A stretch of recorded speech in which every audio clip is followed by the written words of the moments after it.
How you guys doing today? It's Anthony Ganju. Welcome to another episode of Tier Talk. Here is something I never thought I'd be covering. The death of Rob Reiner and his wife. What a crazy story. I mean, honestly, I found out about this last night. There's Rob Reiner with his family. There's Nick, and he'll be a big part of our story later on. And I believe that's his daughter, Romy. Here's his daughter, a little older. Rob, his wife. That's Michele Singer Reiner. And there's Rob with his daughter, Romy. They're all going to play a part in this story we're going to tell today. I got a lot of videos to show, got some stuff I want to break down to you, but this is heartbreaking.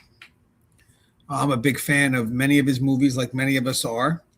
When I read about this last night, my mind was blown. I even woke up my wife, and then to find out how he died, and then ultimately who did it.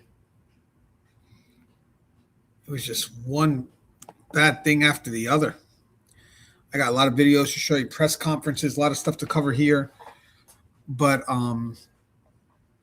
they say that being an addict is a victimless crime, but it's not. I mean, that's obviously we should know by now that's not. A lot of things that people do, usually, at least from what I've experienced, usually somewhere along the line, there's drugs or there's alcohol, or there's something that's foundational to why they did what they did, because it just limits your inhibitions. So I always see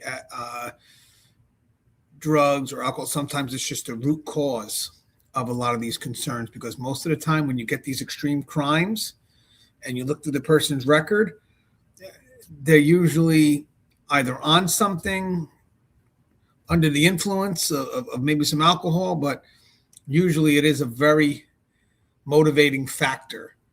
And it's that use that leads to them following through. I mean, most likely, I don't know exactly what happened in the moment, but there's a history here of Nick that definitely causes a divide within that family dynamic. And then you have a father and mother who's trying to figure out how to deal with this individual. And I think sometimes when you do that absolute love, when you say no because you no longer want to enable the behavior that is killing your son or killing your child, you worry about, when you say no, what's going to happen to them. You never worry about what's going to happen to you when you say no, if this is the case. Every time I've dealt with families and they said they finally had to say no to their family member who was using drugs, but they're so concerned that, eventually when they say no, what's going to happen to them? Oh my God, I'm just so worried. I need them to come back, because if I say no and I cut them off, I'm not going to know what's going to happen to them. And it's a worry that most parents should have. But it's something that has to be done, because if you don't, then you enable the behavior that you're trying for them to stop. But the last thing a parent sometimes thinks is, when I say no, what's going to happen to me? How dangerous are they going to be to me? Because you're in protective mode. And to know in the end that there's a chance that Nick, the son of Rob, slit both his mother's and father's throat. So on Sunday, December 14, 2025, acclaimed actor, director Rob Reiner, 78, and his wife, Michele Singer Reiner, 68, were found dead inside their Brentwood area, Los Angeles home under tragic circumstances. According to LAPD, officers responded to the residence at approximately 3:40 p.m., following a 911 call placed by the couple's daughter, who discovered the bodies. And I believe that is Romy. That is the daughter we believed, or I believe, is the one who discovered the Reiners in their bed. She discovered the bodies upon entry. Officers found 2 deceased adults, 1 male and 1 female. Through coordination with the Los Angeles County Medical Examiner, the coroner, overnight, the victims were formally identified as Rob and Michele Reiner. Law enforcement described the case as an apparent homicide, noting injuries consistent with a knife attack. Authorities stated there were no immediate signs of forced entry into the home. And when I heard that, I knew it had to be someone, obviously, that was in the house, usually a family member.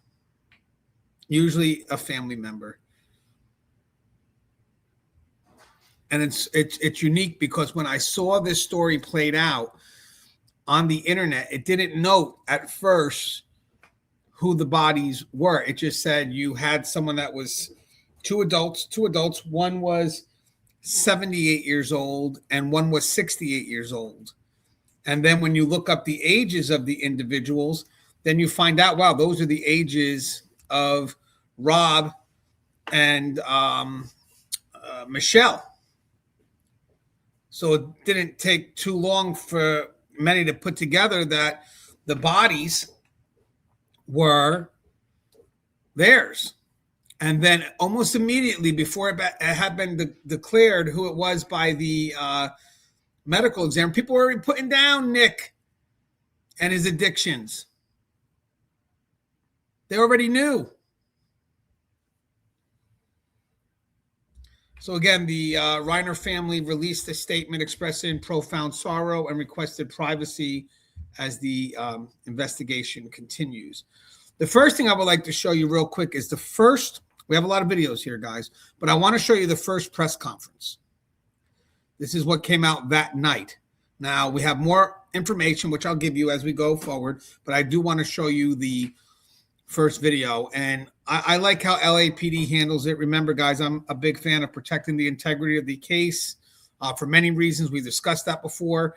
And I like how this officer, the one that's taking the lead, the one that's talking to press, gives out just enough info and then tries to do his best to protect what is not ready to be released. And media there's brutal because they ask him some questions that kind of take him back a little bit, but he's able to regain his footing and in my mind, provide a great initial press conference.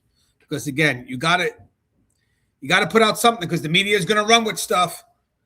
So you want to put up something to try to get some control of the narrative, but you got to be careful what you put out, because if you put out too much, then the narrative is going to go off in so many different directions. So I thought this was well done. And then I also like how he says we will follow up, which means he didn't leave anybody for like a moment of ambiguity. He said, we're going to come right back. Just kind of hold steady. So let me just show you this real quick. Let's play it. I understand there are going to be questions regarding what occurred here tonight. I will not be able to provide information in a lot of areas that questions may be getting asked, but I'll do the best I can. So at approximately 3:40 this afternoon, Los Angeles police officers, along with the Los Angeles City Fire Department, responded to the 200 block of Chadbourne Avenue here in the city of Brentwood. Upon arrival, we determined that there were 2 deceased individuals in the residence. The Los Angeles Police Department is now conducting an investigation at this residence here on Chadbourne, and that investigation will continue over the coming days. We will not be releasing any information regarding who was found deceased in the residence, because that will be done by the Los Angeles County Coroner's Office. So if there are any inquiries regarding the identity of the individuals that are deceased inside of the residence, that information will come from the LA County Coroner's Office. I just want to mention something. So it's actually funny because while they were trying to protect the integrity of who were the victims, the mayor may have already released that information. Just as an FYI, I thought that was interesting. It should be, everybody should be communicating with those lead investigative authorities. But I think, from what I recall, and I could be wrong, I think the mayor had released it before it was official. I could be wrong, though, but that's the order of how I discovered it. I'm going to go back and play it. The current death investigation that is being conducted by the Los Angeles Police Department is going to be handled by the Homicide Special Section of Robbery Homicide Division of the Los Angeles Police Department. And remember, he said death investigation. At this time, it wasn't noted as a homicide investigation. That would be later today officially. That investigation will move forward through the night, and tomorrow morning we will probably have additional information regarding what occurred here on Chadbourne and our investigation moving forward. We will not be releasing any further information regarding the investigation that is occurring here in Brentwood tonight. Our detectives will be responding along with our Forensic Science Division and our Technical Investigation Division investigators to conduct a full crime scene investigation and determine the appropriateness of the investigation moving forward. At this time, the Los Angeles Police Department is not seeking anyone as a suspect or as a person of interest or in any other manner, and we will not be doing that until we conduct our investigation and we move forward. That's all I have right now at this early preliminary stage of this investigation. You notice he said not seeking anyone. Because I think at this point, guys, just let you know, but he's protecting the information. They already know. Because later that night, I have it here. Later that night, what time was that? At 9:15, there was an arrest on Sunday, December 14th. So I think they already knew. I think they had already had information from their from the family, maybe from the sister. So, but again, just protecting the integrity, because there's a news report that's going to call him out on that. But he manages, he backpedals a little bit, but then he's able to manage to get his grip again. It was, I thought it became a good response. If you have questions that I can answer, I will answer them. I would just ask you, please, if we do not have the ability to answer the questions, that you remain patient over the coming hours and over the coming days. Starting tomorrow morning, we will be responding and providing additional information as it becomes publicly available. We're being told that a family who actually made the call that brought fire department and police officers here, has that person known and you release who it was? So we understand that the person reporting was here at the location. We're not going to release any information regarding the identity of that individual at this time. We're being told that a family. We're being told that. Pardon me. We're being told that a family member is being interviewed in connection to these deaths. Can you confirm that? And is that family member being cooperative? There are going to be many family members interviewed. I'm not going to confirm whether someone's being interviewed at this time or not. We're going to try to speak to every family member that we can to get to the facts of this investigation. Chief, why are you not looking for a suspect? I'm sorry. Chief, why are you not exactly looking for a suspect? Are you confident you know who did this? We have not identified a suspect at this time. Well, then shouldn't you be looking for one so these neighbors aren't worried about their own lives and their own safety? See, I just want to mention something. The question by the reporter is unfair. It didn't say like we're not permanently not looking for one. It's just not at this time because they're trying to figure out the facts. This is what happens is when people make assumptions of what's being said, and then they ask questions based on those assumptions, then it gets reported based on those assumptions. And that's really, thank God, you know, we get to see the video and see what people really said. Because if not, you're just reading a subjective filter. And it's really so far off from what was actually being said. I understood what he said right at the very beginning. But that reporter, I think the question is just a bit unfair. I don't think it's connected correctly to what he was trying to say. Yeah, so at this time, after we determine, so I need everyone to understand something. In order to comply with the legal process, before we do anything here, we have to get a search warrant because there are issues regarding standing at this residence. So as long as those legal requirements are met, we can continue the investigation. Now, when I tell you that we have not identified a suspect, it doesn't mean that we're not working the case. We will not identify a suspect until that person is identified as a suspect, and we're legally seeking them if there is a crime to be reported, and if that person is a suspect in that crime. Has anyone been Did detained? that, hold on. Alan, Did has that anyone answer your been question, sir? No. Okay, go ahead. Has anyone been detained yet for questioning? Are you questioning people now that could be possible suspects and or a person or persons of interest? Specifically to your first question, no one has been detained. Specifically to your second question, no one is being interviewed. What were the As a injuries? What were the injuries? We're being We're told not- that we're this not was a gonna- stabbing. Yeah, so we're not going to comment on the injuries at this time. That information will be coming forward in the coming days as it's publicly releasable. If it is part of the investigation and it is not publicly releasable, we will not be releasing it. Deputy Chief, are your detectives inside the Hold on. One at a time. Whoa. Hold on, one at a time. This gentleman is next. Are your detectives inside the home right now? Are they getting access to the home right now as we speak? We're waiting for the legal process to move forward. We have to obtain a search warrant for the residence. As soon as that is complied with, we will be conducting a full crime scene investigation of the interior and the exterior of the residence and the surrounding neighborhood. Just to follow up, Deputy Chief, is there somebody from the family not allowing detectives inside the home right now? That's inconsequential. We have to comply with the legal process. It doesn't matter whether the family allows us in or not. Detective, what other? Hold on, ma'am. Have the family members been notified? The victim's family members been notified? Has the family been notified of what? That an incident occurred here? That there were 2 victims? I believe the family's aware. In other words, why are you not releasing their names? They're out there. That's going to be the Los Angeles County coroner that releases the information. Chief, is this a homicide?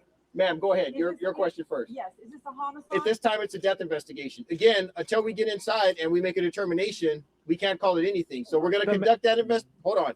We're going to conduct that investigation at the appropriate time. We will identify what kind of incident it is, and if it's determined to be a crime, we will seek the suspect. We will bring them to justice, and we will take them into custody. The mayor has One confirmed more it's the question, Reiners. sir. The mayor has already confirmed it's the Reiners. Can you tell us any more? I can't about speak for the mayor, but I can speak for the Los Angeles Police Department. The Los Angeles County coroner will identify the decedents that are inside of the residence, and that will. See, guys, you see that? That's where I believe people should be on the same page. NYPD is doing what they can to protect the integrity of this case, to make sure all notifications are made and, trying to have it controlled. But then you got the mayor who may have released it already. That's why I really do think people should always be consulting the main leads, because they were not ready for that information to come out, in my opinion. Hold on. That will be the official notification and the official identification of the decedents inside the residence. Under what circumstances were the bodies discovered? I'm not going to address that. Can you give us Ma'am? more details about needing the warrants and the family not letting you in? Can you just explain more? Sure. There's about a that? legal process whenever you're going to conduct an investigation at a crime scene in the state of California. There are certain requirements that you have to meet in order to conduct a thorough investigation. So you don't want to start a crime scene investigation and then have someone say, I need you guys to leave the residence right now. So we're going to, hold on, you asked the question, I'm going to answer. Okay. So we have to comply with the legal process. Once the warrant is signed and delivered, we will have access to the crime scene. We will conduct a full, thorough, impartial investigation. We will conduct additional investigations in the neighborhood around this area. And then with that information, we will go forward with the investigation, whether it is a death investigation or some other type of investigation. Besides robbing, his wife, were there other people? And I do want to be clear. Hold on. I want to be clear with one thing.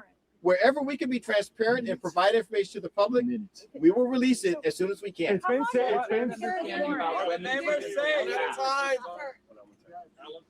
Is there an understanding about when the decedents may have passed? No. That's going to be determined by the coroner. The coroner's not here. It's been about 6 hours since the first report. Why is it taking so long to gain access to start this investigation? I don't understand. Well, it's been 6 hours since police were first called to the scene. Why is it taking just to so be long clear, for this investigation? just to be clear, there's an initial investigation when the patrol officers arrive. When they make a determination that detectives are needed, they will back out. We will conduct a sweep of the area to make sure that it's safe. And then we will comply with the legal process, and then we move forward. I'm not giving you the exact timeline on that, but I'm telling you that it's moving forward. Pete, you had another question. Yes, a twofold question. One, how soon do we anticipate getting a warrant where you're able to search the entire property, interior and exterior? Second, do we have an ETA on the coroners arriving? And once they arrive and make an initial determination, will they be able to give you identification that you can then release? We'll be obtaining the warrant in real time very shortly if we have not obtained it already. In terms of the coroner's ETA, I cannot tell you when their estimated time of arrival is. Chief, so We're already in communication with the coroner's office.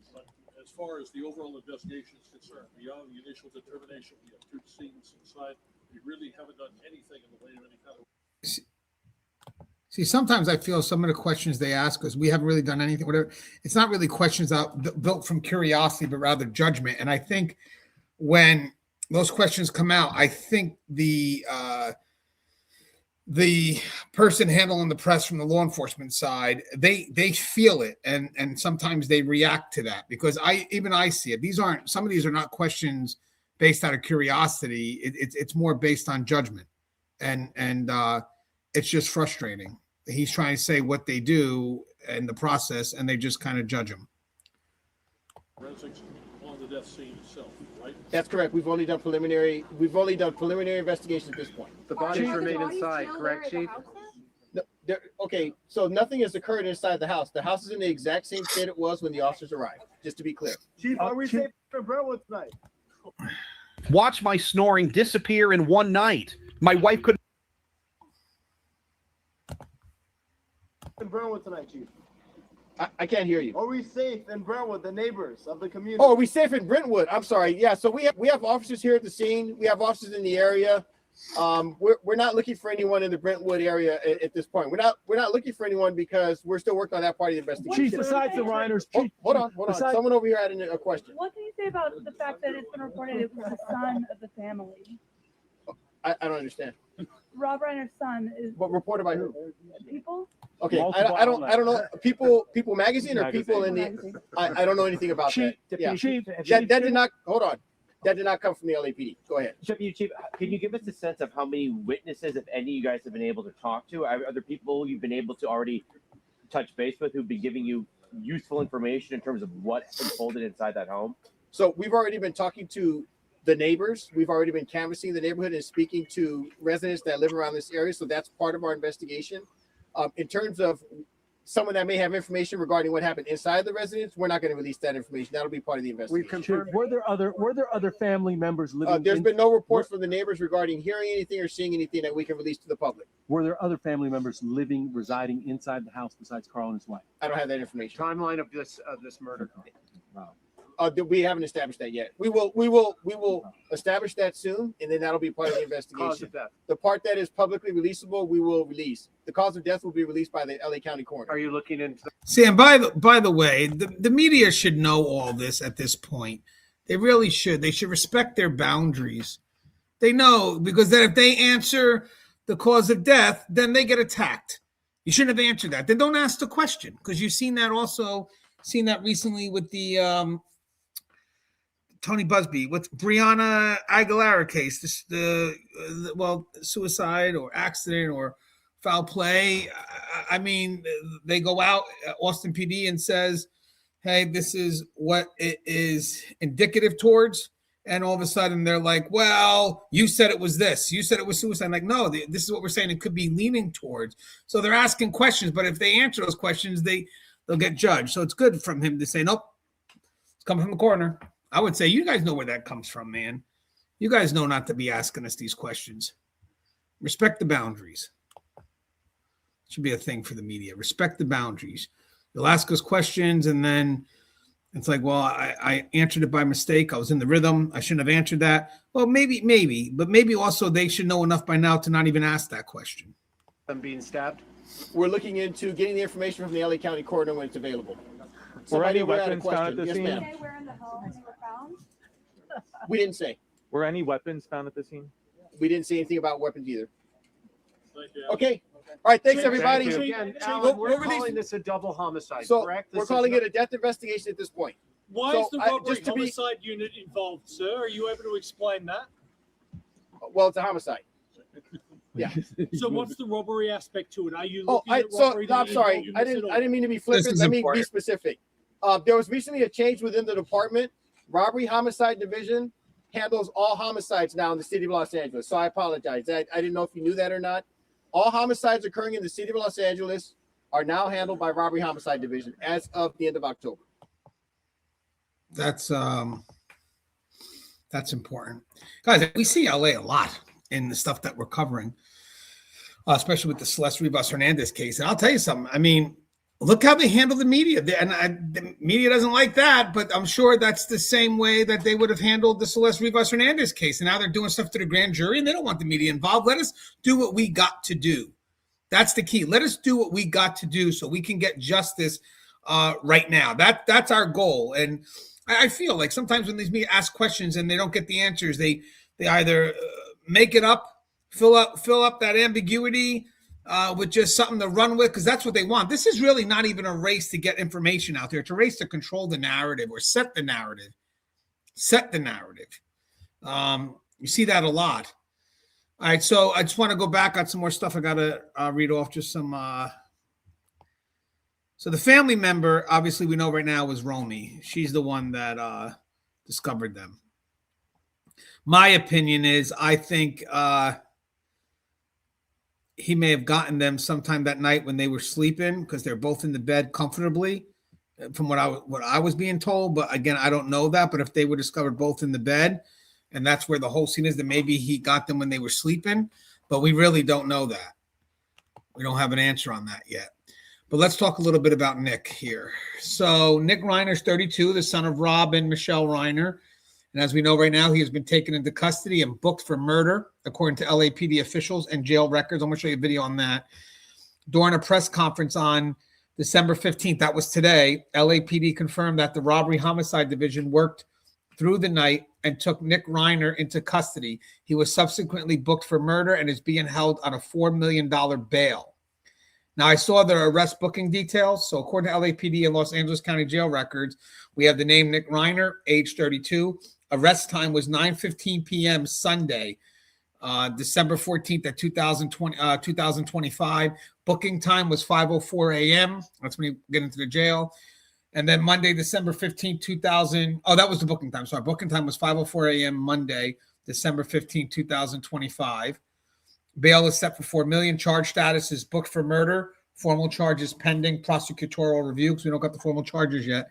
Custody is Los Angeles County Jail. LAPD officials stated that this was a very early stage of the investigation, emphasizing that information remains limited. So before we go into the details of what we have so far, I also want to answer something about the search warrant. I looked that up. But I want to show you another video. And this is going to deal with son being arrested. Here we go. Let's play it. We are on top of a story that is rocking the entertainment industry. Legendary filmmaker Rob Reiner and his wife Michele were murdered at their Brentwood home. That's right. Mario Ramirez is live in Brentwood with what we know so far about the police investigation and the details in this story. Mario? Yeah, that's right. We're just outside the home here on Chadbourne Avenue. And just a short time ago, we did learn that the couple's 32-year-old son, Nick Reiner, is in custody being held on $4 million bail as we're waiting for new details from the LAPD here in this Brentwood neighborhood. Now, take a look. Somber moments here as we saw the county coroner's crews removing the two bodies here from the home by, again, LA County medical examiner crews after that shocking discovery. Now, we had police, fire crews, and investigators. They were flooding the street here. They eventually cleared the scene after about 12 hours. Now, we can tell you that Rob Reiner, a household name in Hollywood for more than 5 decades, was found inside with his wife, Michele. Authorities say LA fire paramedics were initially called to the home around 3:30 Sunday afternoon for a medical emergency. And when they arrived, they found the two inside. Both were pronounced dead on the scene. And TMZ reporting that the couple suffered injuries consistent with a knife, also reporting exclusive details, gruesome details, that the couple had their throats slit. All right, so I don't know where I got them lying on their beds, but I saw that on the research. But let's just go with what we have here. I apologize. Let's just go with the fact that they were found inside their homes. But I did read somewhere, and guys, if you're in the comments, please correct me, because I'm learning it with you guys. If you guys read anything about them both laying on their beds. I heard something about them laying on the bed, but let's just go with what we got here, unless it pops up later. We again are waiting for confirmation on some of those details from the LAPD, but it's been very emotional out here, I will say, here in the neighborhood. We just saw as a few residents were walking by the home here, by the front gates, hugging, embracing, consoling each other after this shocking news. For now, that's the latest here in Brentwood. I'm Mario Ramirez. We'll send it back to you in the studio. Definitely shocking and tragic, and a lot of people just hearing the news, can't really fathom what's happening here. And friends and family members, of course, of Rob Reiner had so much love for him and all the wonderful movies he helped create. Yeah, beloved movies. Haley Winslow joins us live from Hollywood now with reaction to the death. Good morning. Yeah, so guys, I don't know where I got the beds from. I don't know where I saw that from. Wonder if I saw that from TMZ.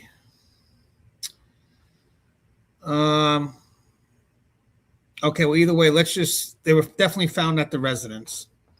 So just to make sure we have that correct. Let's not run on conspiracy theories just yet, but I read it somewhere.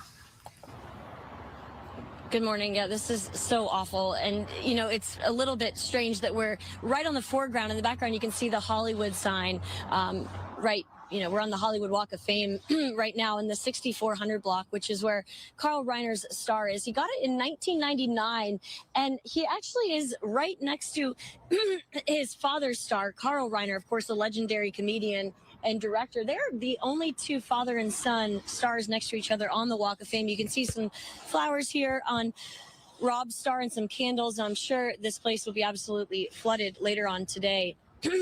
Rob, of course, going on to become one of the most successful directors of all time. He was born in the Bronx and moved to LA at 13.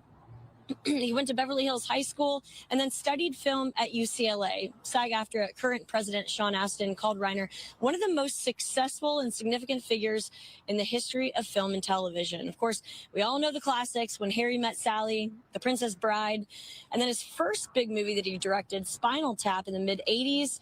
And then his last film that he just directed was the sequel, so kind of bookends as a director. Then, of course, he went on to do Stand By Me, written by Stephen King, A Few Good Men, and Misery. He gained fame as a kid playing Meathead in All in the Family, and celebrities are just, of course, pouring out their love and prayers to the family. Stephen King writing, "I'm horrified and saddened by the death of Rob Reiner and Michele, wonderful friend, political ally, and brilliant filmmaker. Rest in peace, Rob. You always stood by me."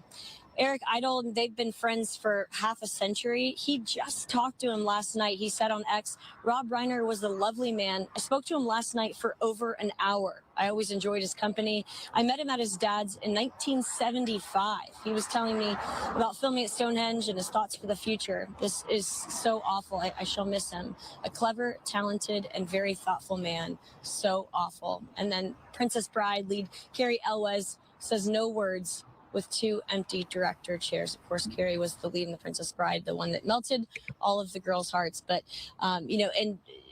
his wife, of course, they met on the set of When Harry Met Sally. She was a photographer, did a little bit of acting as well.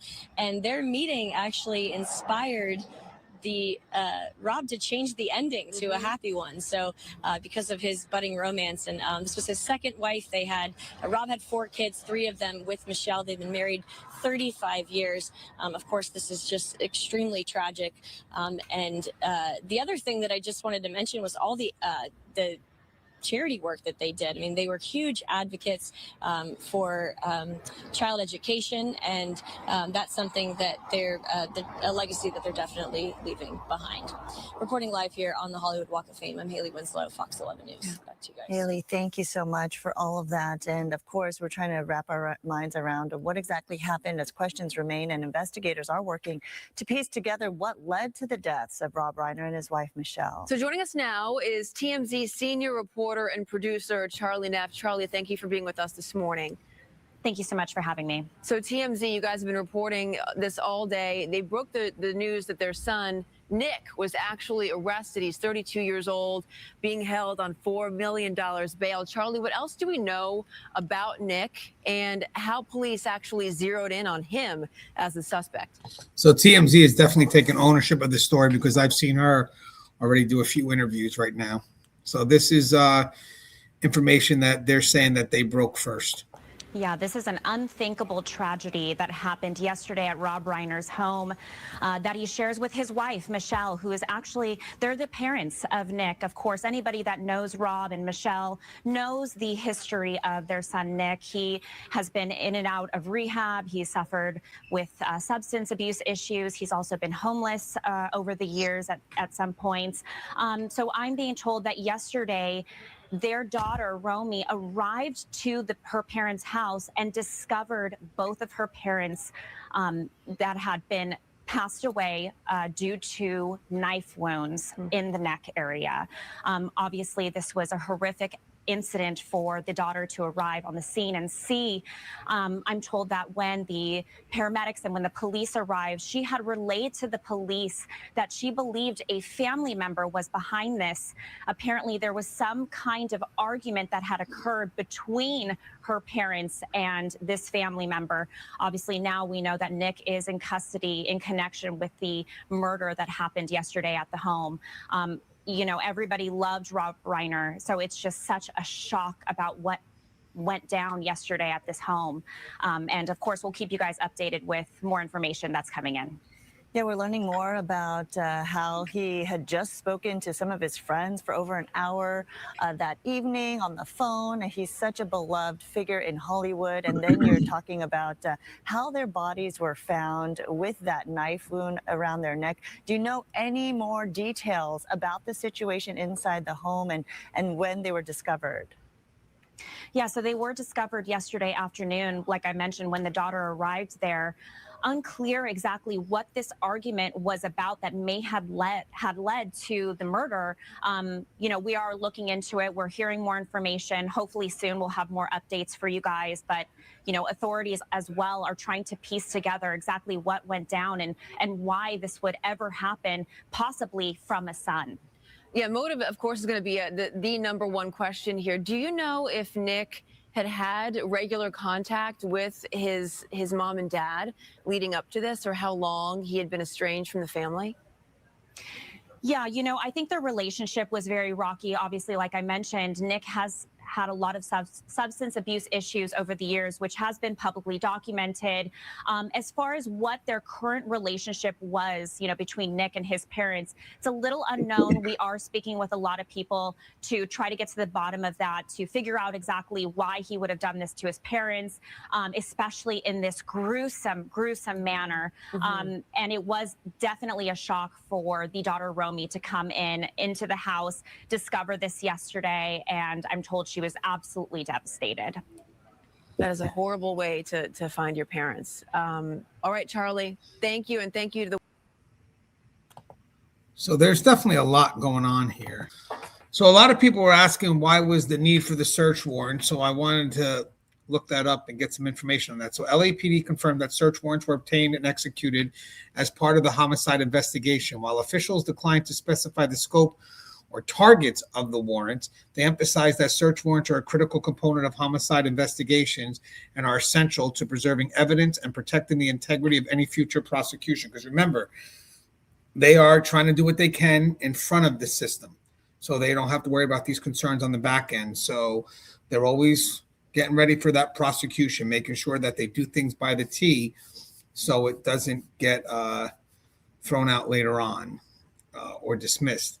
So why search warrants are obtained early in a suspected homicide, particularly one occurring inside a private residence, investigators cannot legally conduct a full evidentiary search beyond what is necessary to address immediate safety concerns without judicial authorization. Search warrants allow detectives to lawfully search the residence in detail, seize potential evidence without risk of suppression in court, establish a clear legal chain of custody, and prevent later defense challenges claiming unlawful search or evidence contamination. In high-profile cases, investigators are especially cautious to ensure that every step is legally sound, knowing the case will face intense public scrutiny and rigorous defense review. Now, what happens what happens when police first arrive on a scene when they don't have the warrant? When officers first arrive at a suspected homicide scene, their actions follow a strict sequence designed to balance life-saving efforts, safety, and evidence preservation. So first, you secure the scene, ensure there's no ongoing threat, clear the residence of occupants, establish an inner and outer perimeter. Then you have medical assessment. Confirm whether any victims are alive, render aid if possible, pronounce death if appropriate, and notify the medical examiner. And then you have limited protective sweep. This is just conduct a brief sweep for additional victims or suspects. This is not an evidence search and is limited in scope. This is more for safety and security. And then the preservation of evidence. Restrict access to prevent contamination. Document initial observations, position of bodies, visible injuries, blood patterns, and prevent movement of items unless necessary for safety. At this stage, officers do not conduct a full forensic search of drawers, phones, or digital devices. These actions require a warrant. And that's what the gentleman said during the conference. And what search warrants typically cover in homicide cases? Although LAPD has not disclosed specifics in this case, homicide search warrants commonly authorize collection of potential weapons, bloodstains, and forensic evidence, digital devices like phones, computers, and tablets, clothing and footwear, surveillance of smart home data, and documents or items relevant to timeline reconstruction, which is key. That's why, do you have a timeline? Of course, we don't have a timeline just yet. We just got on the scene. We're trying to put things together. So again, the news reporters, they should know this. It would be great if they would just ask questions that are relevant at that moment so that police can go back and do what they got to do. And then we stop looking for these gaps and say, well, I know we want transparency, but we're not ready yet. You should know at this point what the next expectations are. We're figuring it out. So search warrants may also extend to additional locations such as vehicles, guest houses, or storage areas if investigators establish probable cause. Why this matters for prosecution? Executing search warrants early helps ensure evidence is lawfully obtained, results are admissible in court, the investigation withstands future legal challenges, and the case is built on verifiable facts rather than speculation. In homicide cases, particularly those involving family members, early, properly executed warrants are not a sign of predetermined guilt. They are a standard procedural safeguard designed to ensure fairness, accuracy, and due process for everyone involved. So again, they are preparing just in case for what could be the prosecution of, in this case, Nick, possibly. Now, I do have another video I'd like to show you. I think you would find this. I want to do one more on Rob Reiner. On Nick being taken into custody. Rob Reiner's son is now in custody after the murders of the actor and director and his wife, Michele. Sources tell ABC News the two were found stabbed to death in their Los Angeles home overnight. Now officials are expected to give an update on the investigation later today. Our Alex Stone has the latest on that. We're going to get to Alex in a bit. But first, I want to go back to Brad Garrett. Brad, for your reaction here, we're just learning right now, breaking news, that Nick Reiner is in custody. What do you make of that? So, do adult children kill their parents? Of course they do. We don't know that is the case here. But it's one thing you have to look at. Now, who was last at the house? Does Rob Reiner have security? Does he have CCTV? Are there phone records that place his son at the house? And what was their relationship? Who knows what's accurate? But the two of them even did a movie years ago about his son's addiction and the issue that has played. I could name off a number of homicides where adult children that had addiction problems harmed their parents. It doesn't happen a lot, but it does happen. So all of those things I just mentioned, can LAPD put the son at this location? I'm really curious to know who notified emergency services and or the police. Does the son have anything to do with that? And so, as you know, I don't think there was any remorse from the son. I have an update on that. Supposedly he went off missing after it happened. It was the sister, Romy, that made that notification. But I'll give you the update as we go. I have two updates here that just got released. It's like every other case. Can you put the son at the scene? We don't know how they died, but all that's important to see if the son is a viable suspect. And this all happened at their home in Los Angeles. Our Trevor Alt is there right now. Trevor, what are you learning? Well, this arrest does not necessarily come as a surprise based on the rumors and some of the reports that we had been hearing, but the LAPD had been very tight-lipped yesterday when they addressed the media, Diane. So this is certainly a very big development that Nick Reiner is in custody. Now, the LAPD has not clarified what charges he may be facing, or even that it is 100% certain tied to what appears to be a pretty grisly double murder at the home here that's just on the left. We watched this morning as the medical examiner showed up here on the scene. They have since cleared it. They had several blocks all around that were blocked off while that investigation was ongoing. They've since removed all of that caution tape, so we could go right up to the gate of Rob Reiner's home, and you can see signs for a security system here. Now, how that played out in terms of how the authorities were notified of this, we're not 100% sure. We know that LAPD officers arrived here around 3:30 in the afternoon yesterday, and they were arriving because they were conducting a death investigation. Now, we've been waiting on some more details here. We know that the Associated... That's another thing. You have to assume this neighborhood that it's all heavily surveillanced, so obviously for something like this, that was another thought, that they would have security, all these things. So that's why, it comes to mind. I wonder if it was from the inside. The threat was on the inside. That's why when I first read it, I was like, man, that threat must have been on the inside, because you got to assume that these areas are heavily protected. The press had reported that a source with the LAPD had said that officers were questioning a family member. It is highly possible that that was Nick Reiner, who has now been charged here. But of course, there are still many unanswered questions on a really devastating story for a lot of people. Rob Reiner, of course, one of the most highly regarded directors all around the world, made so many iconic films. Michele Singer, a photographer in her own right. They were extremely well loved around the world for their work, and also here in the neighborhood here in Brentwood, known to frequently have gatherings, and other members of their family lived in the homes in the neighborhood as well. So certainly a devastating twist. This was something where we were waiting on police to give us some information. I expect now we will probably get some clarity on those charges for Nick Reiner later today. It's not 100% clear when the LAPD will address the media, but they had been planning on an update already. So I do think we will get some details later on today. And Trevor, we're hearing now there's a $4 million bond in his case. I want to pull a little bit more on the community. You talked about how they are beloved there. I understand his daughter lives right across the street with her kids. They were known to throw a lot of parties. How are people there reacting?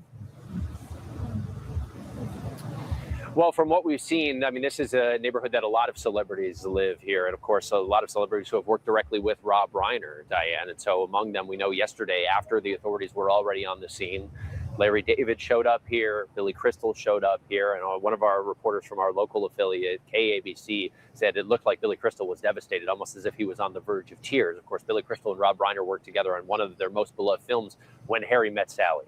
I would imagine you are going to continue to see an outpouring of I got video. I want to show you that. I found something on TikTok. I think it was from TMZ. From people, not just here in Brentwood, but people who had worked with Rob Reiner going back decades. I mean, this is a person who's been famous since the 1970s, so more than 50 years. And of course, the people of Brentwood, it is certainly an upper class community. These are extremely nice homes. There are very prominent security system logos outside of basically every driveway here. It's not necessarily a neighborhood that would say you might be covering a double murder, which probably makes it all the more shocking for people. We continue to see people in patrol vehicles for security systems, not even law enforcement, just security workers that are patrolling this neighborhood here too. And so for this to happen in such a neighborhood is especially shocking. But really any kind of double murder like this, especially when it does appear that perhaps the son of the victims may be in custody, responsible for these double murders. Now, we don't know that 100% for sure,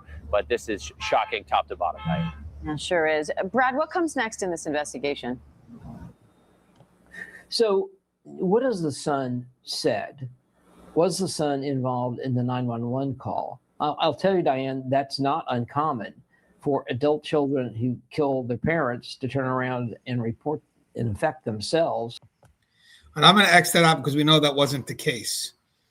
The son did not make the call. I mean, we'd be looking for remorse at that point. And it does make sense when you think about it. Usually they may commit something in a moment of rage, or maybe when they were on something and then later realize what they've done, call the police and take off. But that's not the case. In this case here, it was Romy that made the call. And there she is to the, well, my left, probably your right. There she's a little bit younger, and there's also Nick in the picture as well. I want to show you the TikTok, and I think this is Billy Crystal or Larry David, one of the two. Let me show you. Look at this. No, It's hard to see because it's dark.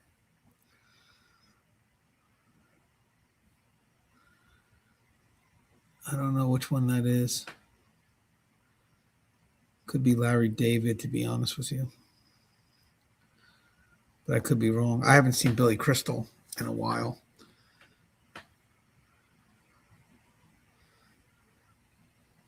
But it could be Billy too. I don't know. Oh, wait, as we get closer, hold on. That looks like Billy. See if you guys agree. It's definitely Billy Crystal. They say he was devastated.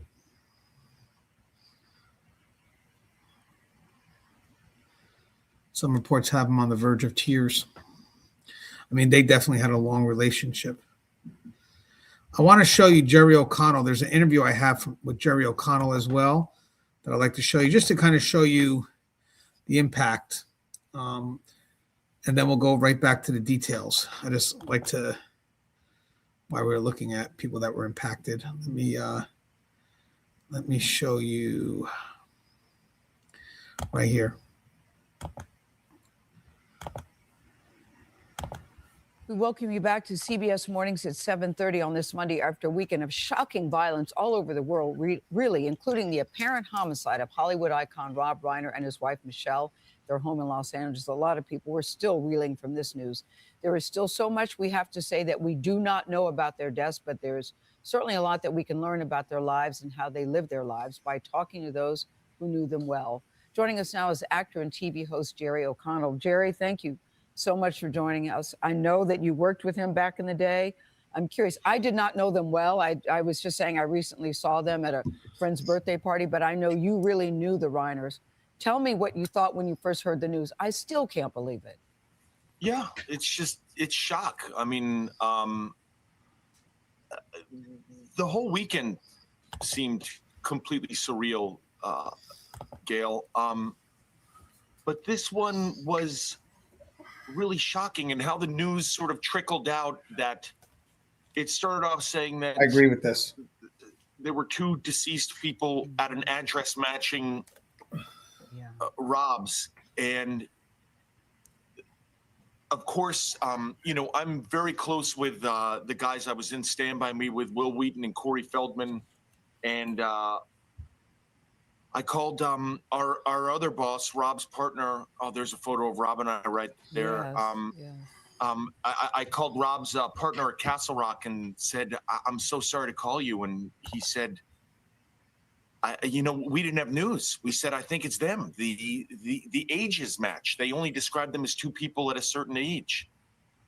And you could see he's in disbelief. Just really surreal, and still in shock, to be honest. It's just still in shock, Gil. Yeah, Stand By Me was one of the classics. So you worked with him back in the day. You said he changed you as an actor. What does this mean to you? Tell us about how you're remembering him. It's so funny. I'm here on the West Coast. It's very early here. Yeah. So I woke up, this is the first sort of like morning I'm waking up. And when I wake up, I sort of like try to get my thoughts together. And, you know, I don't mean this as any offense to my parents who are still with us and breathing the cold in New York right now. Hi, Mom and Dad. Rob was like a father to me. He was like a father to me. I don't even, it's just surreal, Gail. It really is. You know, I worked with him when I was 11, and at that point in my life, I wasn't like getting in trouble criminally, but I was always getting in trouble for speaking out loud in class, and like, not being able to keep my mouth shut. And my mother would always say, sit on your hands and shut up. Just sit on your hands and shut up. Teachers would always, I get in trouble with teachers. And I got to that set of Stand By Me, and I remember I ad-libbed a scene one day early on in shooting, and he was like, cut, Jerry. And I thought, oh boy, here we go. He's gonna, why didn't I sit on my hands and shut up? And he went, hey, Jerry, keep going, man. That's what I'm talking about right there. Go more. And it really, I mean, I'm not making a joke, but I know my house is dark. I have everything. Everything I have is because of Rob Reiner. Wow. Everything I have. Yeah. Everything that I have. Wow. It's just a sad, shocking day. Yeah, it really is. And Jerry, you know, we will celebrate who he was outside of film, but it's just hard not to look at his resume and just be impressed by what he is able to contribute to the movie industry. Why was he such a unique talent? Because it seemed like everything he touched was gold and became a classic. You know, it's funny. I have children who are, I know one is very interested in acting and all that stuff. And, you know, I have potentially a Nepo baby. Rob was a Nepo baby. His son was a huge, his father was a huge comedy star. But Rob did the work. He, on All in the Family, they did, you'll have the number, over maybe close to 200 episodes, maybe more, maybe less. And he did the work. Yeah. And I can tell you, as someone who worked with him, it was someone who had done the work, and he had so much experience by the time he was directing Stand By Me that he really, I was talking to the other guys, Corey Feldman and Will Wheaton, about it last night. He would just like feed us lines and new lines that weren't written, you know, ad-lib lines. He would, and that was just from hundreds of hours of television, thousands of hours working there. The guy did the work. He just had so much experience. And was a great human being too. He really did was. the work. Oh, yeah. Oh my God, he was such And a Jerry, lovely human being. Thank you for waking up with us this morning. You know, later on, I want to show you. Sorry, guys. That should not be happening. Let me just mute that. We actually don't need that.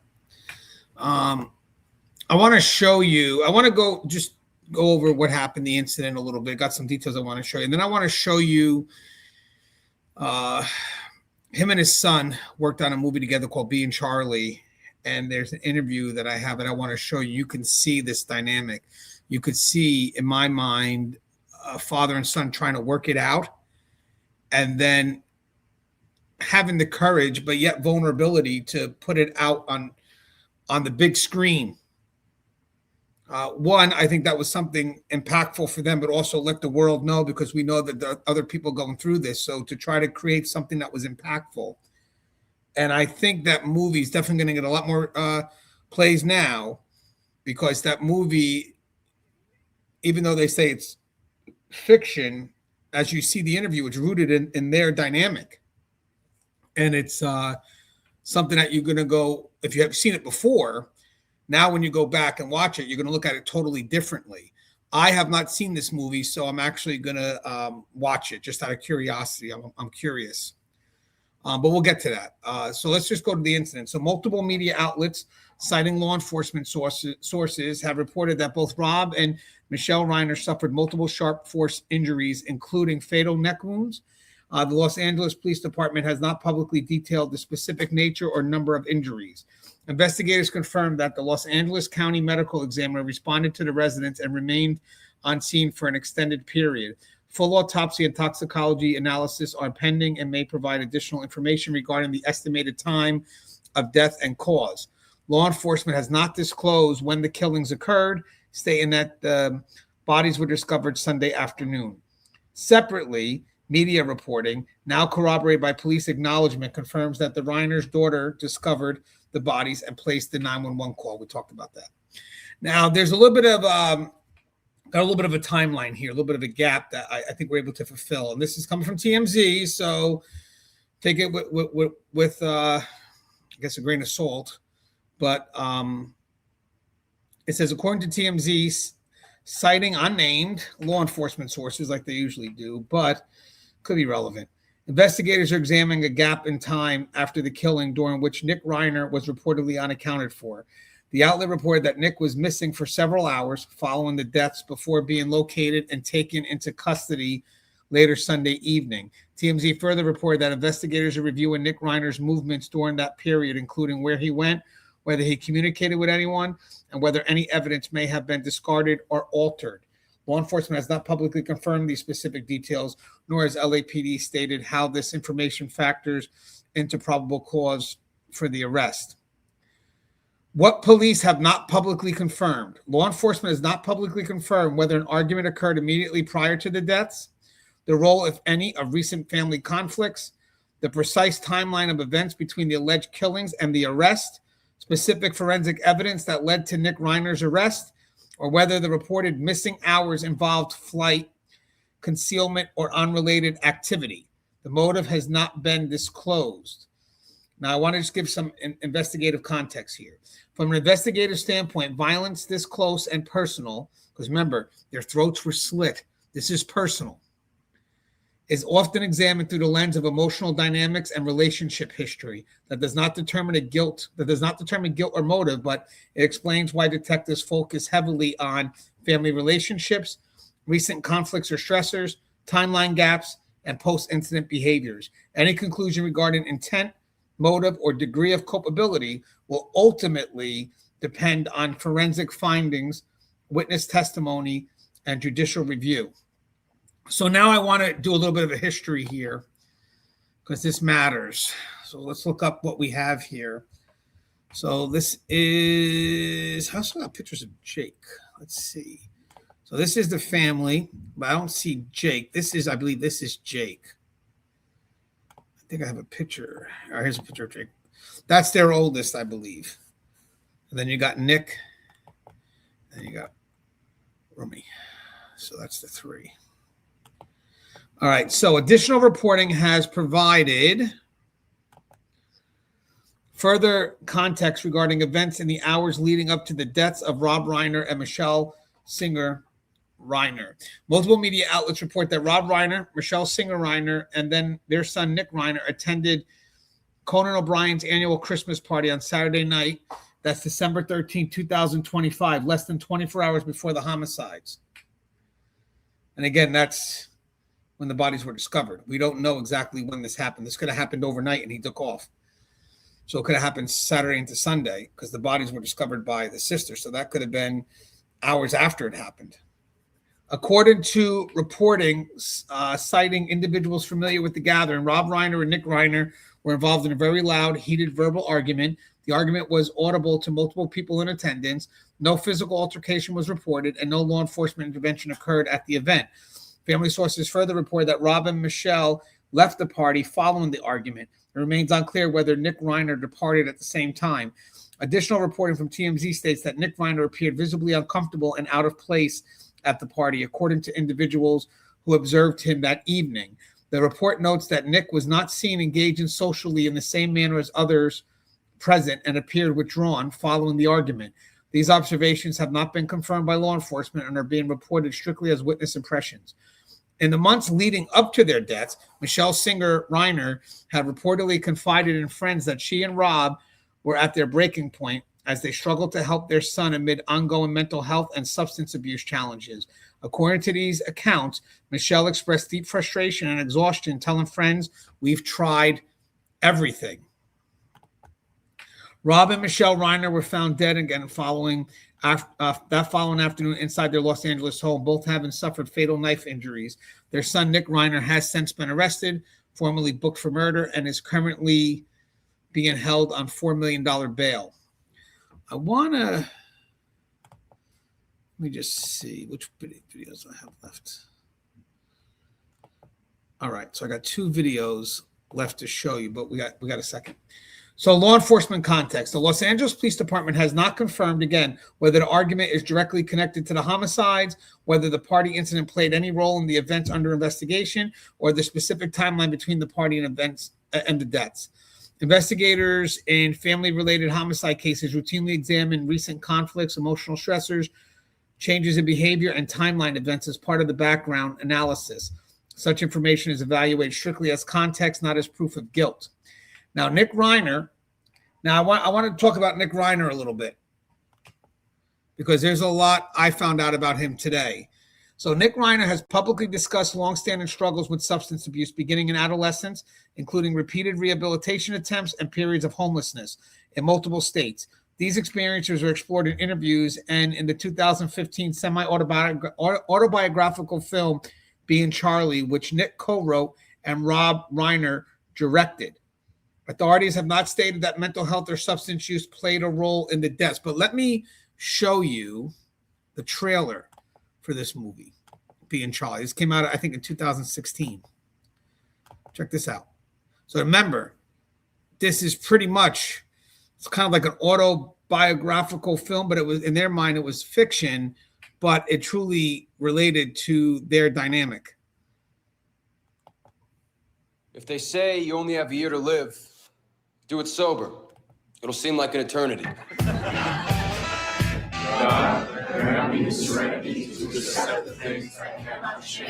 Charlie, why don't you tell us what you want to thank God for? 6 months of sobriety? Nothing you want to say? Do I smell like weed? No. I think I smell like weed. You look like you came from a funeral. I don't have to use your bathroom. Hey, go ahead. Let me see those. My mother's oxys. Dad, I'm not going to listen to you tell me what a drug addict I am. Careful, I'm one of your constituents now. You wouldn't want to lose the governor's race by 1 vote. You can either head back to treatment or live on the streets. It's your choice. Charlie. You think your dad's going to know about any of this when he's elected? No, he's going to be in Sacramento doing his governor's. Oh, what, you taking their side? Right, you're right. Go shoot up, prove everyone right. Just stick it out for 30 days. Being an outpatient comes with more freedom, but more responsibility. They're still group, though, right? Every day. You think he'll stay? He has no choice. Hey, you making a break for it? Friendship during sobriety, not a problem. Romance, however, tends to get in the way. You can look, but you can't touch. When you enter rehab, you get strip searched. And if I had known that that would be the last time that anybody would touch me, I would have tried to enjoy it more. All right, you're done. You were funny, man. You got something. It's not for everybody. It's for you. You know, it would be so great right now. Drink. If you continue to refuse to accept the disease that put you here, you will continue to be a repeat offender. Don't you mean repeat customer? I love him. I love him. I don't love him! No! You've had plenty of choices, Charlie. Rehab or jail. You know, quite a wide selection there. One of us had to keep him safe. For him or for you? I can't stay here anymore, okay? This place is like a prison. It's not even close. But don't worry. If you're not dead, you'll probably end up there anyway. Don't follow me down. Don't follow me down from here. It was never about the drugs. All I ever wanted was a way to kill the noise. Getting sober is a selfish thing. You gotta help yourself first. I know what you're thinking. Who is this kid with the silver spoon in his mouth, and why does he keep cooking heroin in it? Total waste of a good utensil.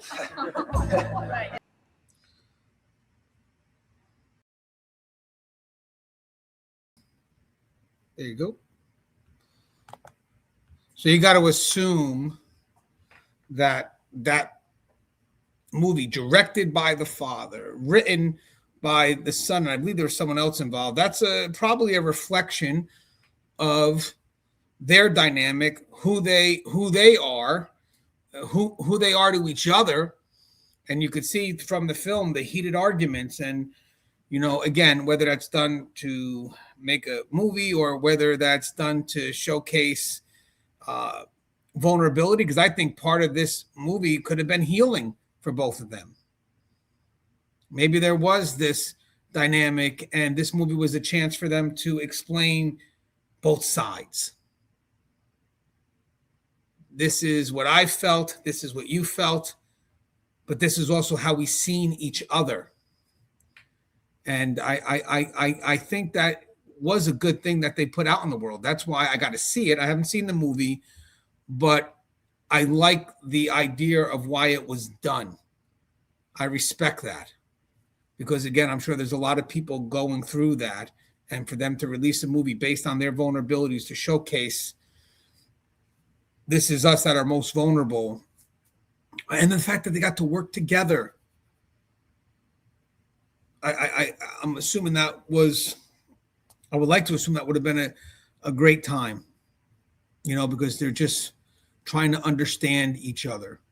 So I think for a father to connect with his son and put this project together, knowing what it could expose, but knowing it's important, not just for my son, but for us. Let's do it. Because remember, Reiner's movies were they were funny, yes, but they were heartfelt. They were balanced, technically. In some moments you find comedy within the tragedy. But I got to watch that movie. I don't know if you guys have seen it. Let me know. But I think that says a lot. Now, I do want to show you one more video. But I want to make an important clarification. Addiction history is contextual background, not evidence. Mental health struggles do not equate to violence. No official findings have linked these issues to the crime just yet. An arrest is not a conviction, and Nick Reiner is presumed innocent. And this remains still an active and deeply disturbing investigation. Additional verified information will be reported as it becomes available. Now, I want to show you this last video. And this is an interview that Rob Reiner and his son have. I think it's Nimrod Kramer. Is it 2 chairs and a microphone or something? I forget the name of the podcast, but they're being interviewed. And I feel that you can sense a bit of tension, but you also can see that they're trying to overcome it. I think this interview says a lot. Looking back, it says even more than what it did in the moment when it was done. But I want to show you some of this. What was the toughest for you? What do you think, Nick? It wasn't very tough. I mean, it was pretty nice experience for me. I don't really think it was like tough at all. Really? I mean, of course it was a little bit, but I mean, we did get into fights over things, but ultimately it forced us to make the film better. I mean, we get into issues, and I would see, he would. The whole process for me, I can just speak for myself. It did make me understand him a lot more, and I think it made me a better father. Hopefully, it did. I don't know, but I think that, and you'll see it in the film. How powerful is that? And when he says it, look at the reaction.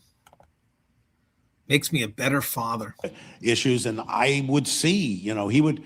The whole process for me, I can just speak for myself. It did make me understand him a lot more, and I think it made me a better father. Hopefully, it did. I don't know, but I think that, and you'll see it in the film. What happens is, your kid. If your kid is going through rough times, the parent is, your main job is to keep your child safe. So I would do anything. I felt at a loss. So I would do anything that, as we say in the film, anybody with a desk and a diploma, I would listen to them. Ain't that what I said, though? You're at the very beginning of the show.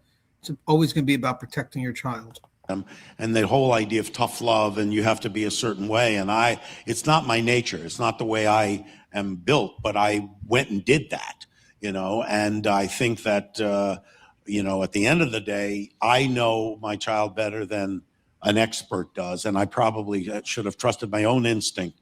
And that's one of the things I did learn about the whole experience. I think the bonding came not from the story itself, but from the fact that we were working on a movie together, and I could see him in I would think, in the form that he could express himself the best, which is making movies, because he has so much experience. And so seeing that sort of turned me around to be like, okay, I should probably. No, sorry, I'm responding. Oh, that's interesting. So maybe he felt that his father wasn't really good at expressing his emotions. So then maybe he would put him where he's most comfortable, through movies. Because I think the movies that Rob Reiner made are defined by emotion. So obviously, I believe he's very in touch. I should probably shut up and listen to him because he knows a lot more about this. He knows I don't know anything, so I'll learn whatever he has to teach me. I just think that's such a fascinating thing to say, that like your father, who you would always want to be at his best as your father, may be a type of person who's at his best when he's making movies, and that makes him more understandable or relatable as a father to you, which is so fascinating to me. Yeah, that it really clicked for me because basically he went into his father's world. Technically, he was brought into his father's world, and that's where I believe, in this point, they found that connection. we didn't bond a lot as a kid. Like, he really liked baseball. I like basketball, and he could watch that with my brother, but baseball. But I just, when I saw him do that, and it was something that I'm interested in, I was like, wow, like he really knows a lot, and like it made me feel closer to him and be like, yeah. You're like, wow, my dad's Rob Reiner. I never had thought about it, and then sometimes you don't notice the greatness that's right next to you. Yeah, it didn't cross your mind, right?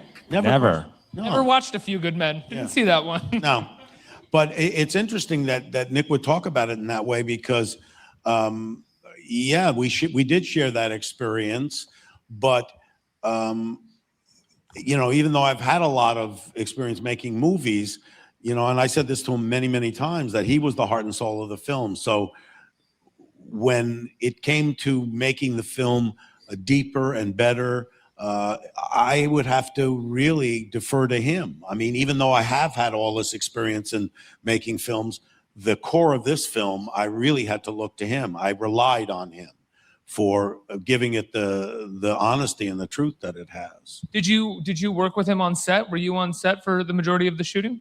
Mm-hmm. I was on set with him. No, sorry, go ahead. I have no idea what I was going to say.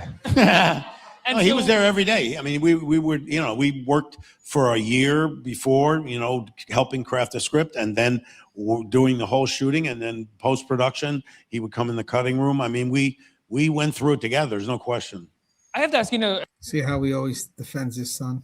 You said it's the most personal project that you've ever been a part of, and I think when people watch an hour and a half movie, they can sort of feel the personal aspect from the filmmakers, or that it's a personal project. But as a filmmaker, as you said, it takes a year, it takes 2 years. There are certain objective things that you have to do as a filmmaker that completely remove the personal, and most of filmmaking can be that part of the job. How do you remain personally attached to the project? How do you maintain that sort of little personal spot in your brain when there are so many decisions and so many things you have to do on a day-to-day basis in a project like this that are not personal? Well, I mean, you do have the craft of being a filmmaker, so you do.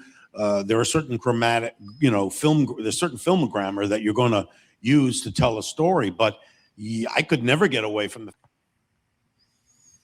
Just wanted to show you that interview, a little bit of it. So the public reaction so far, the deaths of Rob and Michele Reiner and the arrest of their son have sent shockwaves through Hollywood and beyond. Los Angeles Mayor Karen, Bass, called the incident a devastating tragedy for our city and our country. California Governor Gavin Newsom said he was heartbroken, praising Reiner's empathy and cultural impact. And former House Speaker Nancy Pelosi described Rob Reiner as a creative, funny, and beloved, and Michele as his indispensable partner. Actor Billy Crystal, as we saw before, was seen outside the home visibly shaken. Tributes continue to pour in from across the entertainment industry. We saw Jerry O'Connell. So as the investigation continues, the Reiner family has requested privacy while law enforcement works to establish the full facts of what occurred. The legal process will now, at this point, determine accountability. I do got some updates because they are coming in. I just got told just now that Nick Reiner has been arrested on suspicion, we know that, of murdering his parents, Rob and Michele Reiner, and now we have more insight into his state of mind following the events of the last 24 hours. Law enforcement sources tell TMZ Nick is on administrative segregation and suicide watch at Twin Towers Correctional Facility in LA while he's being held without bail. As we reported prior to Rob and Michele's stabbing, Nick got into a very loud argument with his father at Conan O'Brien's Christmas party Saturday night. We're told the shouting match was loud enough for many others to hear, and that Rob and Michele then left the party. We do not know if Nick left with them. A source told us Nick looked out of place at the party, mostly keeping to himself. Our family sources told us Michele had been anguishing to friends over the last few months. We talked about that she and Rob were at their wits' end over Nick's mental illness and alleged substance abuse issues, and did not know what to do with their son, Nick, saying we're tired of everything. We tried everything. We tried everything. As you know, the legendary actor, director, and his wife were found dead. So that's an update. All right, so I want to talk about the legacy remembered. As the investigation continues, the Reiner family has requested privacy. We talked about that, while law enforcement, blah, blah, blah. Rob Reiner's life, his lustrous career. So Rob Reiner's death marks the end of a remarkable life in entertainment and public service. Born in 1947 in the Bronx, New York, he was the son of legendary comedian Carl Reiner and singer-actress Estelle Reiner. He first gained national fame portraying Michael Meathead Stivic on Norman Lear's groundbreaking sitcom All in the Family. From 1971 to 1978, his performance earned him 2 Emmy Awards. Reiner became one of Hollywood's most successful directors, helming classics including This Is Spinal Tap, Stand By Me, The Princess Bride, When Harry Met Sally, Misery, A Few Good Men, and his film crossed genres while maintaining emotional depth and cultural relevance. I heard he also just got done doing Spinal Tap 2. I think that was completed, so it's like full circle.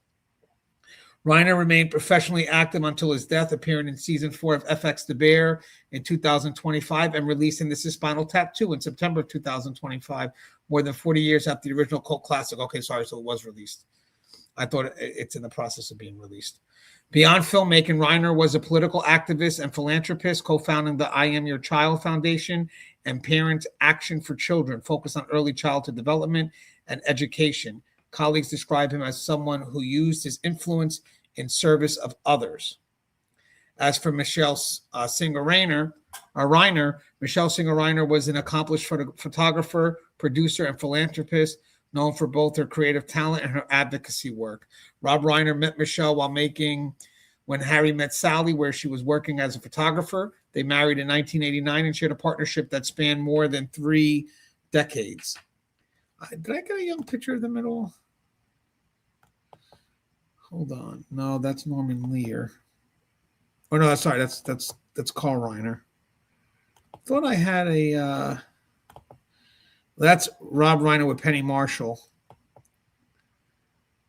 I guess I didn't have an older picture of them. I thought I had one.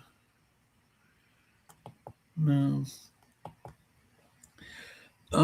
Michele famously photographed the cover of Donald Trump's 1987 book, The Art of the Deal, and worked behind the scenes on several films, including serving as an associate producer on Misery. In later years, she devoted herself to charitable and educational causes alongside her husband. Friends describe Michele as compassionate, creative, and deeply devoted to family and community. I want to talk about a love story real quick that changed a movie's ending. Rob Reiner repeatedly said that meeting Michele fundamentally changed his outlook on love and altered the ending of When Harry Met Sally. The film was originally written to end without Harry and Sally reuniting. At the time, Reiner was recently divorced and pessimistic about lasting relationships. After meeting Michele during production, he rewrote the ending, giving audiences the now iconic New Year's Eve reunion. Reiner later said that without meeting Michele, the film would have ended very differently. The happy ending became one of the most beloved moments in romantic comedy history, directly reflecting the real-life love story. Now, I want to get to the family background a little bit. Rob Reiner and Michele Singer Reiner were married in 1989 and shared more than 3 decades together, raising a blended family while navigating careers in entertainment, activism, and philanthropy. Rob Reiner had 1 daughter, so that is Tracy Reiner. So this is Penny Marshall. So he had 1 daughter, Tracy Reiner, from a previous relationship with filmmaker Penny Marshall. Tracy was legally adopted by Rob Reiner and has spoken publicly about her close relationship with him. Together, Rob and Michele also had 3 biological children: Jake Reiner, Nick Reiner, and Romy Reiner. The Reiner family was frequently described by friends and colleagues as close-knit but deeply affected over the years by the challenges surrounding Nick Reiner's substance use struggles. Those struggles were not hidden from the public. Rob and Michele spoke openly in interviews about the emotional toll addiction took on her household and the difficulty of balancing love, boundaries, and safety. Their eldest son, Jake Reiner, pursued a career in sports journalism and podcasting, sharing Rob Reiner's longstanding love of baseball. Jake has not made public statements regarding the investigation as of now. Romy Reiner, the youngest sibling, has previously spoken about her close bond with Nick during earlier years, particularly during the promotion of the film Being Charlie. She has not made public statements since the death of her parents. Over the years, the family's private struggles, particularly surrounding addiction and recovery, became part of a broader public conversation through interviews, advocacy, and filmmaking. Despite these challenges, Rob and Michele consistently expressed the hope for healing, reconciliation, and recovery within her family. So now, this following section here is going to provide contextual background based solely on publicly documented interviews, films, and media reporting involving the Reiner family prior to December of 2025. This is just for context. Nick Reiner had spoken openly for years about long-term struggles with substance use that began in adolescence. In multiple interviews, he described entering rehabilitation for the first time around age 15 and cycling through numerous treatment programs during his teenage and young adult years. In 2016 interview with People magazine, Nick stated that he experienced periods of homelessness in multiple states, including Maine, New Jersey, and Texas, sometimes choosing life on the streets over remaining in treatment programs he felt were ineffective or coercive. And you can kind of see that in the show, in that trailer. I thought you saw that he had a little bit of some cynicism when it came to being involved in the programs. He actually was quoted as saying, I was homeless in Maine, I was homeless in New Jersey, I was homeless in Texas. I spent nights on the streets. It was not fun. That's what Nick said. Nick has also acknowledged periods of emotional instability during active addiction and withdrawal, though no public record indicates a diagnosed mental illness, and authorities have not stated that mental health played a role in the deaths under investigation. Talk a little bit about Being Charlie. So in 2015, Rob Reiner directed Being Charlie, a semi-autobiographical film co-written by Nick Reiner. The film explored themes of addiction, repeated rehabilitation, resentment toward forced treatment, fractured parent-child relationships, and the emotional toll addiction takes on families. So this is definitely a very involved project for them, or was for them. At the time of the film release, both Rob and Michele Reiner spoke candidly about their real-life struggles trying to help their son. In 2015, Los Angeles Times interviewed Rob Reiner's in a 2015 Los Angeles Times interview, Rob Reiner reflected, when Nick would tell us that it wasn't working for him, he wouldn't listen. We wouldn't listen. We were desperate, and because the people had diplomas on their walls, we listened to them when we should have been listening to our son. So look at this. That's a father who admitted fault. And this film, in my mind, was a connection to rebuild and maybe in some way get forgiveness from his son. Michele Reiner similarly acknowledged that they placed significant trust in treatment professionals, later questioning whether that approach helped or harmed their relationship with Nick. The film and the interview surrounding it made the family's private struggle highly public, turning addiction and conflict into a widely discussed cultural narrative. So imagine it. So Rob thought that the relationship was strained because he could have listened more. So as I said, filming the project in his mind was a way to seek forgiveness for, even if he wasn't wrong, he felt that he was. I think that's powerful. So research into addiction recovery consistently shows that forced or coerced treatment often produces mixed outcomes. Nick Reiner has publicly stated that repeated mandated rehabilitation attempts increase resentment rather than trust, contributing to estrangement rather than stability. Families dealing with long-term addictions frequently experience caregiver exhaustion, cycles of hope followed by relapse, conflicts over boundaries, housing and financial support, and disagreement over tough love versus continued assistance. Rob and Michele Reiner publicly acknowledge reaching moments where they felt they had tried everything. Guys, this is where the long-term impact could be made, because there's a lot of people dealing with this right now. And we mentioned it before, disagreements over tough love versus continued assistance, because some people see the assistance as enabling. As part of that broader pattern, I saw on page 6, it's a media, they reported in 2018 that Nick Reiner was involved in a separate emotionally intense outburst during a public family-related gathering. This is back in 2018. According to that reporting, the incident involved raised voices and visible agitation, Witnesses described the behavior as emotionally charged. No physical violence was reported. No law enforcement involvement occurred. At the time, the incident was framed as another example of ongoing family strain amid Nick Reiner's publicly acknowledged struggles with addiction and instability. So this would have been around, he was maybe 25 because he's 32 now. Law enforcement has not stated that this 2018 incident is connected to the current investigation. In family-related homicide case, investigators may review prior episodes of volatility or conflict only as background, not as evidence of guilt or motive. Now, while addiction is frequently discussed, dual diagnosis conditions, substance use combined with untreated mental health disorders are common and often under-recognized. Clinical research shows that when underlying psychiatric issues go untreated, repeated rehabilitation alone may fail to produce lasting stability, because he also may have mental health issues. So he's battling both. And maybe one leads to the other.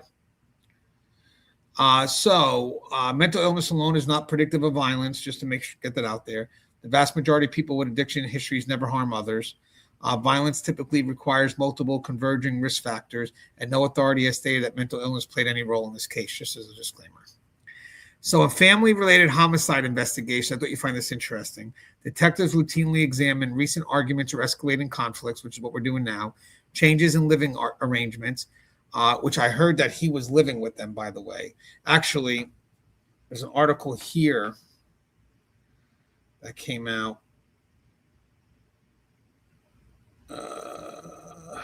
in the Runaway. I think we did mention it, but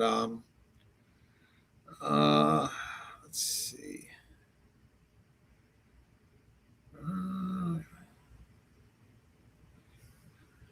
I believe he was living with them.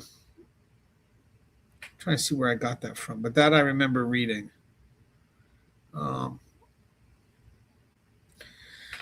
So anyway, changes in living arrangements, emotional volatility, behavioral shifts, and prior statements expressing fear or concern. These factors are assessed as background and timeline context, not proof of guilt.